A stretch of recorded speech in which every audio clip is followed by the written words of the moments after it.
Scott Steiner took over the retired Hogan as the new leader of NWO Hollywood on November 30th, arriving to open the show for the announcement promo, while also working a tag match over 2 hours later, teaming with Horace against Hall and Nash, drawing a peak 4.7 rating.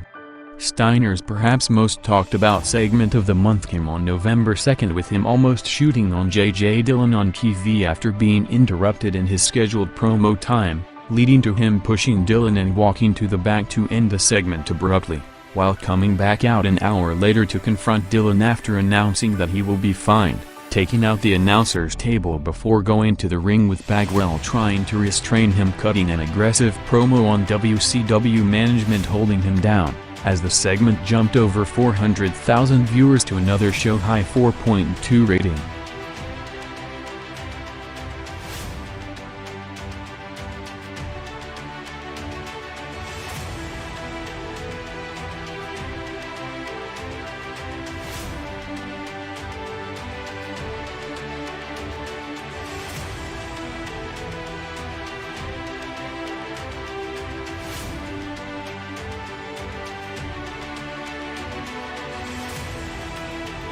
The 3 original NWO members all went in different directions in November '98, setting up legit and worked angles in the build to next year, with Hogan only appearing on 2 shows during the month before making mainstream headlines in a publicity stunt of him running for president.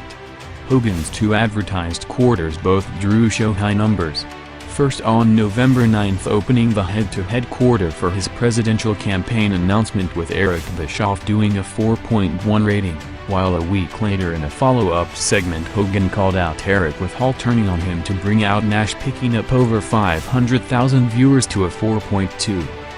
Nash, as a result of Hogan taking time off, took over his backstage position of power to start the build to the Starrcade main event against Goldberg, having his first show in the alleged new role on November 23rd, with 3 segments with Goldberg and a talked-about match that saw him going over Wrath to end his winning streak, drawing a 4.2 rating. Hall was involved in 3 peak quarters during the month and the highest viewership gain of the 3, with over 1.8 million viewers, as Hall and Nash's biggest number of the month was also WCW's biggest and the only quarter-hour win on Raw during the 5-week period, as the reunion of the Outsiders after months feuding saw the tag match against Steiner and Horace gaining over 900,000 viewers to a 4.7 rating, which beat Raw's 4.6.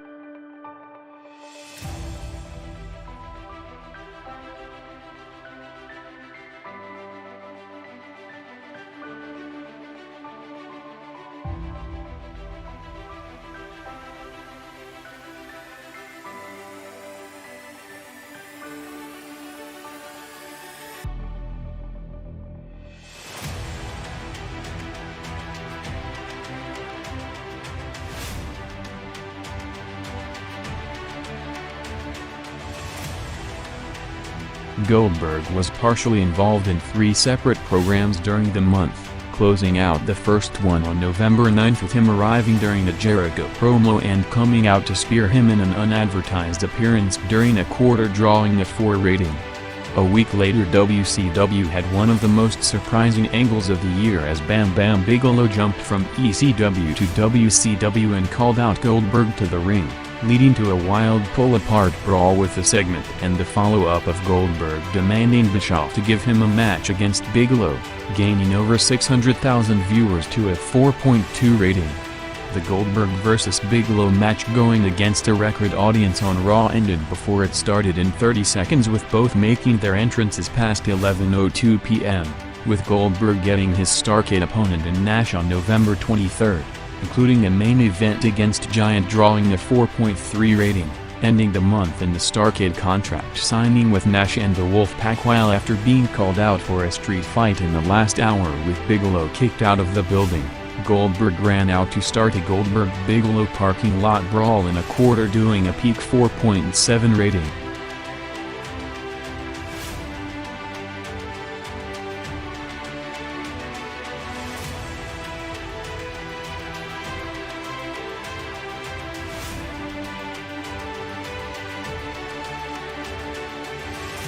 After the breakup of the Nation, D'Lo Brown and Mark Henry continued to show strong chemistry in and out of the ring, with perhaps their standout performance to date coming on November 30th in a show-long angle on location with Henry going on a date with China after weeks of hype.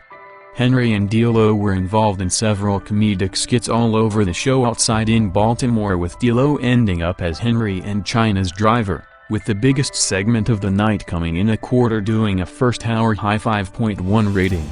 Henry and D'Lo were involved in tag matches against the Headbangers and the Brood, with both working singles matches on November 9th bumping Raw over 1 million viewers, with D'Lo in a three-way against Road Dogg and Headbanger match doing a 5 rating, while Henry headlined the show in a hyped match against Rock doing a 5.5.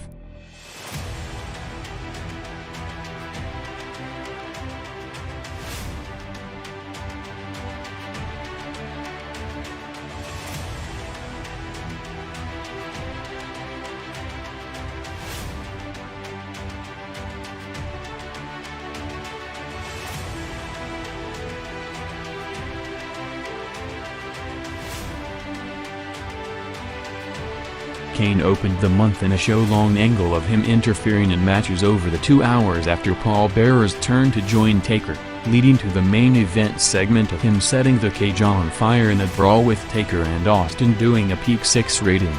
Taker opened Raw with a 4.3 rating the following week in a match against X-Pac that saw Kane interfering to shoot a fireball on Taker, with Kane also working a match against Edge later in the show jumping over 400,000 viewers to a 5.2 rating, continuing Kane's out-of-control angle with him attempting to set the Brood on fire and attack the production crew a week later.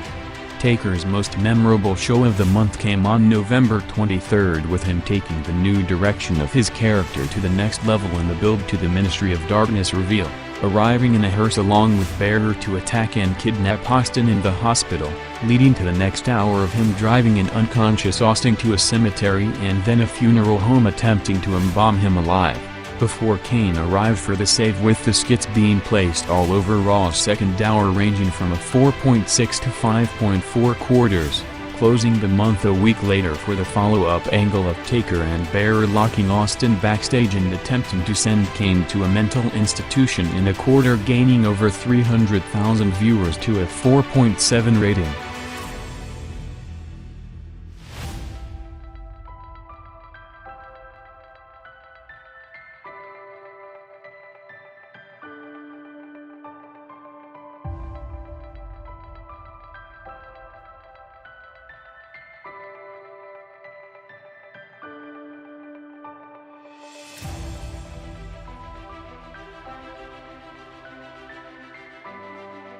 Raw on November 2nd started with Shane McMahon coming out after the company hyped throughout the week the possible retirement of Vince, with Shane as the new owner, ending up with Vince arriving moments later to confront him and Austin in the opening segment doing a 4.5 rating, while continuing to run through the roster and stuff members over the next 2 hours in the build to him sending Bossman to take out his own crew in a cage in the overrun segment, jumping big to a peak 6 rating.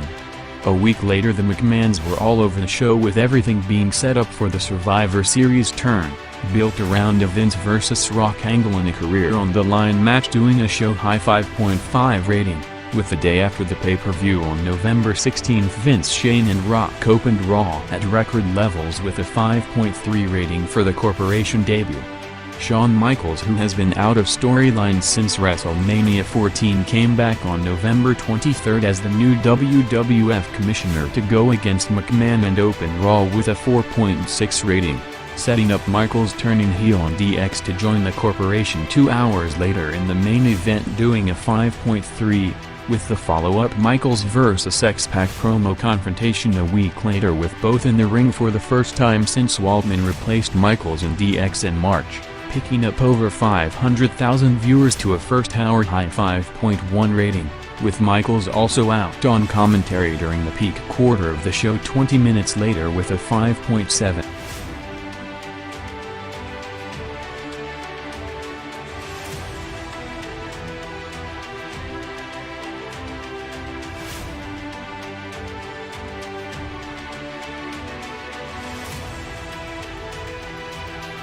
Mick Foley took a major step to being established as a top main eventer, with Mankind being set up to be McMahon's handpicked champion in a corporate makeover throughout the show on November 9th,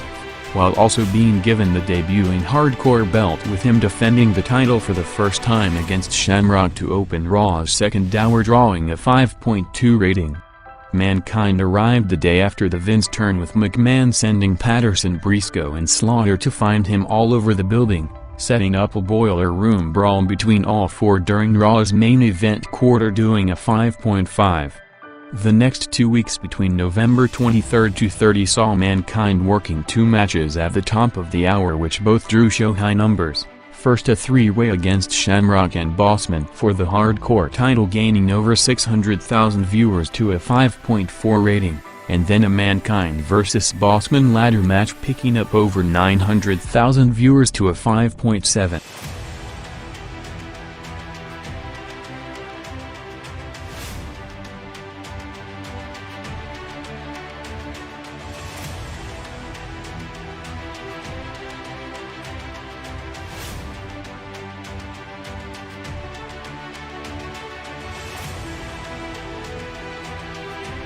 After being directionless in WCW at the start of the year as Ray Traylor, Big Bossman returned big as McMahon's enforcer to be established as one of Raw's most featured performers, along with Ken Shamrock in the corporation. Bossman and Shamrock started the month bumping Raw combined over 2 million viewers, with Shamrock working a match against Rock doing a 5.3 and Bossman being sent by McMahon to punish his screw in a cage after bailing out on him the previous week doing a 6. Both were part of the same quarter on November 9th, with Shamrock working against Mankind and Bossman having a promo confrontation with Austin in the build to their pay-per-view match, both doing a 5.2 rating, with them wrestling against each other the following week to open Raw's second hour in a match jumping over 700,000 viewers to the peak quarter of the night 5.8 rating, with the post-match seeing Vince coming out to recruit Shamrock to the corporation and establish Bossman and Shamrock as the group's main enforcers. Bossman and Shamrock continued to do strong numbers at the top of the hour quarter, with 2 peak ratings in the next 2 weeks for a Bossman, Shamrock and Mankind 3-way match doing a 5.4, and a Bossman vs. Mankind hardcore title ladder match bumping Raw around 1 million viewers to a 5.7.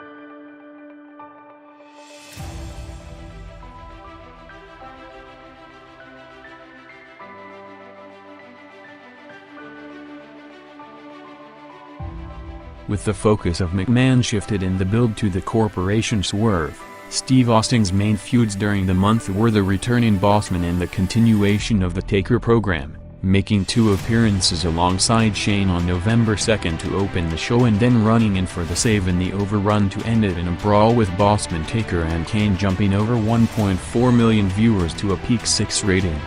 A week later, Austin hyped the Survivor Series tournament match against Bossman in a promo doing a 5.2 rating, while on November 16th, in one of the most hyped Raw shows in history coming off the pay-per-view, Austin came out to confront the corporation with a title match contract to set up an Austin vs. Rock WWF title main event in front of a rabid crowd at the Rupp Arena, with the match peaking at a record 7.3 rating to lead Raw to its highest ever opposed rating with a 5.5.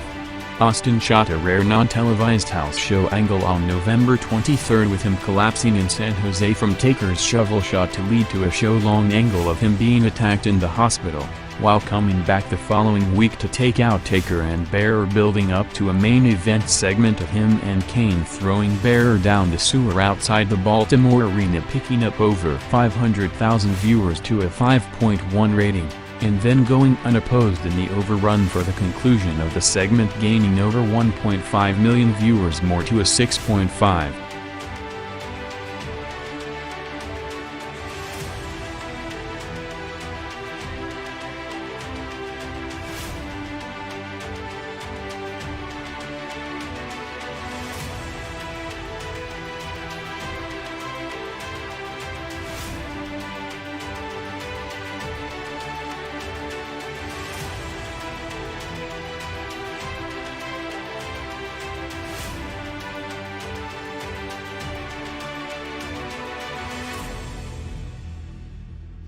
months before Rock was about to make his television debut in '96. The prediction from key figures in the business was that this is the company's next WrestleMania headliner in 3 to 5 years.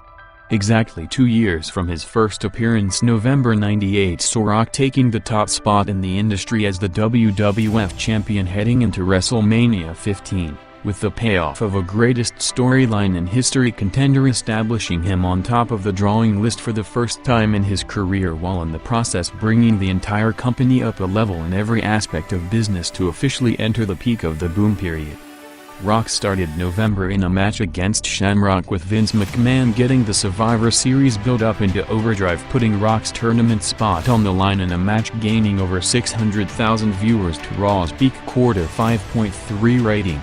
A week later, 6 days from the pay-per-view Rock vs. McMahon was taken one step further, with Vince putting Rock's career on the line in the main event against Mark Henry, jumping over 500,000 viewers to a peak 5.5 rating in the overrun that also saw Rock playing out McMahon heading into Sunday, as November 16, a day after months of angles culminated with the coronation of Rock as the corporate champion. Raw shattered every record in Monday Night War's history as Rock's promo explanation and the follow-up of Austin coming out to set up the main event saw Raw already at a 5.6 rating.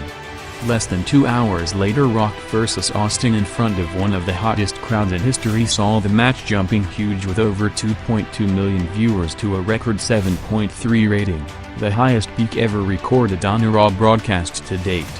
Rock defended the title again in the next 2 Raw main events, first on November 23 against X-Pac, gaining over 900,000 viewers to a 5.3 rating, while a week later Rock took out Mankind in his latter match against Bossman, doing a 5.7, before going over Al Snow to bump Raw's final quarter over 500,000 viewers to a 5.1. As Rock ended November '98 having the highest average rating, most peak segments and most viewers gained in the industry.